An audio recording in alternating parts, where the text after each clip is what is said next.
భూదాన్ భూముల కేసులో ఈడీ విచారణకు సంబంధించిన అప్డేట్ ఇది. ఇవాళ ఈడీ ముందుకు రాబోతున్నారు మర్రి జనార్దన్ రెడ్డి. దానికి సంబంధించిన బ్రేకింగ్ న్యూస్ మనం చూస్తున్నాం. బీఆర్ఎస్ మాజీ ఎమ్మెల్యే మర్రి జనార్దన్ రెడ్డికి ఈడీ నోటీసులు ఇచ్చింది. ఇవాళ ఈడీ ముందుకు హాజరు కాబోతున్నారు మాజీ ఎమ్మెల్యే.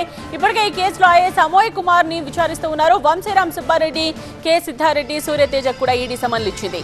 హైదరాబాద్ శివార్లోని 1000 కోట్లకు పైగా విలువైన భూదాన్ భూములను ఐఏఎస్ అధికారి అమోయ్ కుమార్ ప్రైవేట్ పరం చేసిన కేసులో ఈడీ దూకుడు పెంచింది. బీఆర్ఎస్ మాజీ ఎమ్మెల్యే మర్రి జనార్దన్ రెడ్డి, వంశీరామ్ బిల్డర్స్ అధినేత సుబ్బారెడ్డితో పాటు మరో ఇద్దరికి నోటీసులు జారీ చేసింది. మహేశ్వరం మండలం నాగారంలోని 50 ఎకరాల భూదాన్ భూములను అక్రమంగా రిజిస్ట్రేషన్ చేసిన కేసులో ఈడీ దర్యాప్తు కొనసాగుతోంది. విచారణ సందర్భంగా పలు విషయాలు వెలుగులోకి రావడంతో మర్రి జనార్దన్ రెడ్డి, సుబ్బారెడ్డి, అలాగే కేఎస్ఆర్ మైన్స్ కు చెందిన కె సిద్ధారెడ్డి, అమ్మద డెవలపర్స్ కు చెందిన సూర్యతేజ తదితరులకు ఈడీ సమన్లు జారీ చేసింది. అమోయ్ కుమార్ ద్వారా వీరంతా లబ్ధి పొందినట్టు ఈడీ గుర్తించినట్టుగా తెలిసింది. భూదాన్ భూములను ప్రైవేట్ పట్టా భూములుగా మార్చి వాటికి రిజిస్ట్రేషన్లు జరగడం వెనుక 100 కోట్ల రూపాయలు చేతులు మారినట్టుగా ఆరోపణలు వచ్చాయి. దస్తగిరి అనే వ్యక్తి ఫిర్యాదు మేరకు కేసు నమోదు చేసిన పోలీసులు దర్యాప్తు చేపట్టారు. ఇప్పుడు ఈ కేసు ఈడీ చేతుల్లోకి వెళ్ళింది. ప్రిన్సిపల్ కరెస్పాండెంట్ తో మాట్లాడదాం. ప్రణీత సిద్ధంగా ఉన్నారు. ప్రణీత, సో ఈ కేసు ఇకపై ఎలా ముందుకు వెళ్లనుంది? ఇవాళ విచారణకు సంబంధించిన అప్డేట్స్ ఏంటి?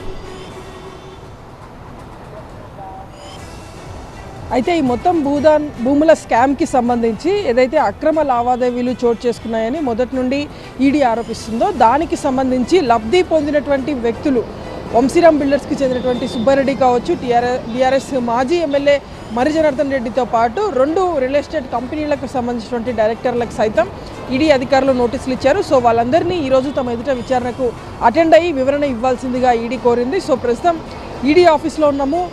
ప్రజెంట్ మరి కాసేపట్లోనే ఈ నలుగురిలో ఎంతమంది ఈరోజు విచారణకు వస్తారు అనేటువంటిది కూడా చూడాల్సింది.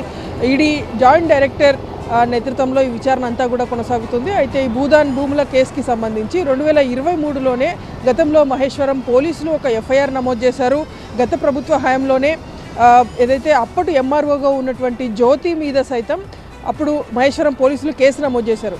సో ఆ కేసులో అప్పటి ప్రభుత్వం అధికారంలో ఉంది కాబట్టి సరైనటువంటి స్థితిలో ముందుకు వెళ్ళలేదు అనేటువంటి ఆరోపణలు కూడా వచ్చాయి. దీంతో ఆ కేసులో కంప్లైనెంట్గా ఉన్నటువంటి దస్తగిరి ఈడీ అధికారులను సైతం ఆశ్రయించాడు. సో ఇందులో చాలా అక్రమాలు జరిగాయి, మనీ లాండరింగ్ జరిగింది, హవాలా పద్ధతిలో ట్రాన్సాక్షన్స్ నడిచేటువంటి ఆరోపణల నేపథ్యంలో ఈడీ అధికారులు రంగంలోకి దిగి మొత్తం ఇందులో ఆరోపణలు వచ్చినటువంటి ప్రతి ఒక్కరిని కూడా విచారణకు పిలుస్తున్నారు. దీంట్లో భాగంగానే ఐఏఎస్ అమోయ్ కుమార్ను సైతం దాదాపు 4 రోజుల పాటు ఈడీ అధికారులు విచారించినటువంటి విషయం తెలిసిందే.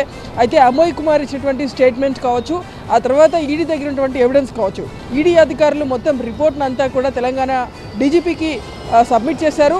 ప్రజెంట్ గతంలో నమోదైనటువంటి మహేశ్వరం కేసు ఏదైతే ఉందో దాన్ని రీఓపెన్ చేసి రీఇన్వెస్టిగేట్ చేసేలాగా ఆదేశాలు ఇవ్వాలంటూ ఈడీ అధికారులు డీజీపీని కోరడం. సో ఇప్పుడు మహేశ్వరం పోలీసులు దానికి సంబంధించిన ఇన్వెస్టిగేషన్ని సైమల్టేనియస్గా చేస్తున్నారు.